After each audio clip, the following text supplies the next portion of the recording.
I don't like this night. The balloons are tied to a chair in the kitchen. They float and make shadows on the floor. They're super scary. Jasmine's in her room with the door shut. She won't pet me. Elliot's in his room with the door shut. He won't pet me. Mom and Dad and Abuela are staring at the television screen. Only Jackson will pet me. I'll lick his face. It tastes like orange juice. Meanwhile, in People World, Wedgie, that tickles, said Jackson. Hey, where's your cape? Mom, where's Wedgie's cape? Jackson asked. In the dryer, said Mom. I hear the word cape. I wag my stub. Yes, I want my cape. Do you have my cape? I follow Jackson down the hall to the warm room. I like to sleep in the warm room. He opens something and pulls out my cape.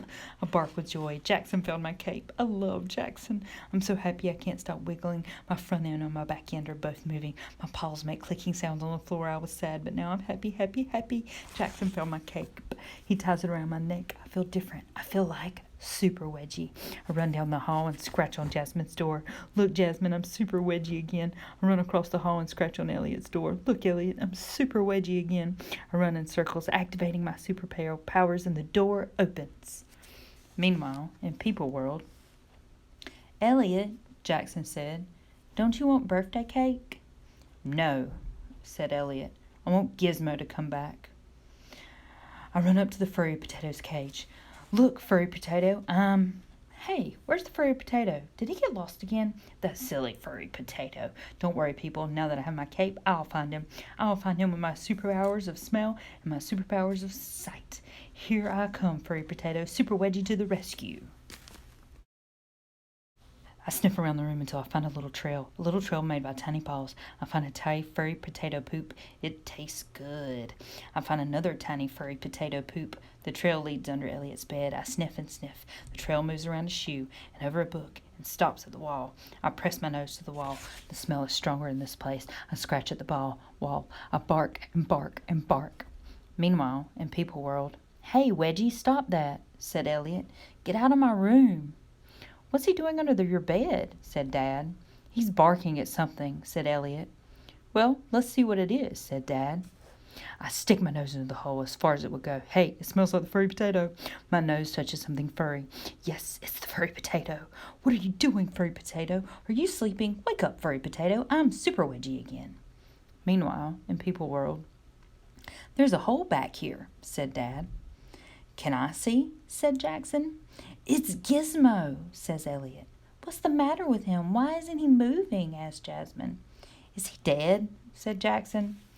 Dad carries Gizmo into the kitchen and puts him on the counter. I can't see. I stand on my back legs, but I still can't see. What's going on up there? I lick my lips. I wonder if I can find more furry potato poop. Meanwhile, in People World, look, he's moving, said Jasmine. He's eating. He's going to be okay, said Mom. I think we found him just in time, said Dad. Wedgie found him, said Jackson. You're right, said Elliot. Wedgie found him. Elliot gets on his knees. Hello, Elliot. What are you doing down here on the floor? He hugs me and pets me and kisses my face. He's smiling. I'm so happy that Elliot's smiling. I wag my tail. I love Elliot. Then Jasmine gets down on the floor and she hugs me and pets me and kisses my face. I love Jasmine. I wag so fast it starts to hurt. I run in circles round and round Elliot, round and round Jasmine. Everyone pets me. I am so happy. Meanwhile, in People World, I'm sorry I called you a bad dog, said Jasmine. Thank you for finding Gizmo, said Elliot. You're the best dog ever, and this is the best birthday ever. Happy birthday, Elliot, everyone sings. Hello again, dear reader. You will be pleased to learn that I am fully recovered from what was nearly a deadly case of dehydration and starvation. But I am back and in full health and as determined as ever to complete my evil plan. But first, a bit of news. Whilst I was enjoying a snack of carrot stick and broccoli stalk, Elliot walked into his room with a large package in hand. In People World, look, it finally came, said Elliot. It's your new eco-habitat.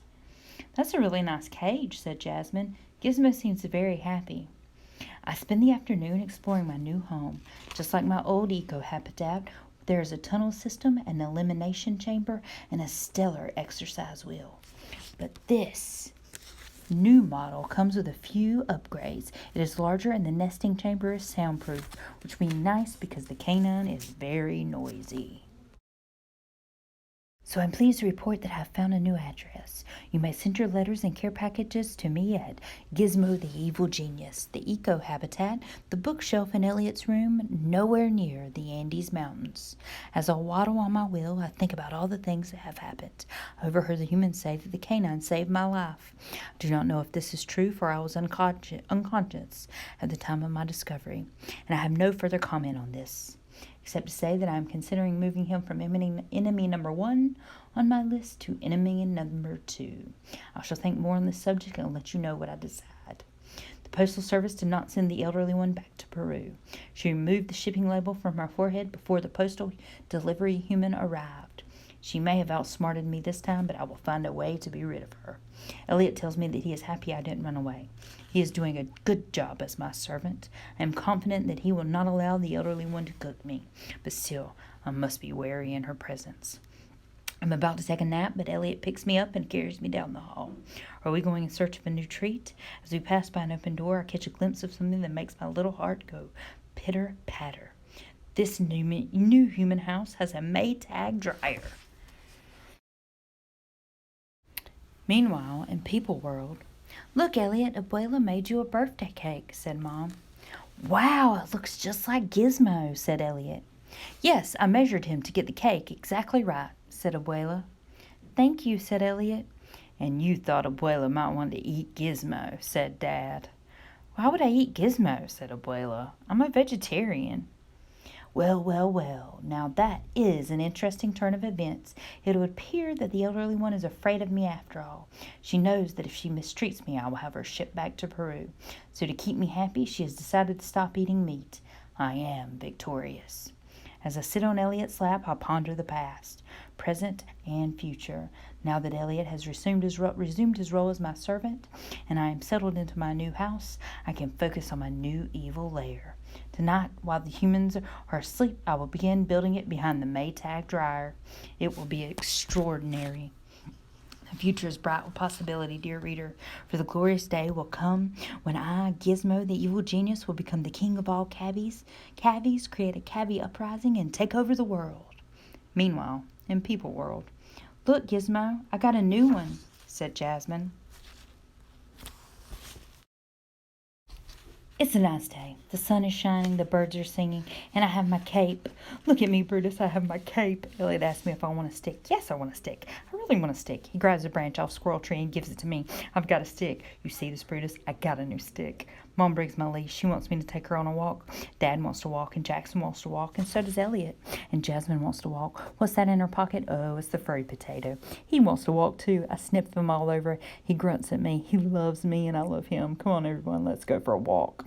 Super Wedgie's on duty, day or night or day, to protect the pack, come what may.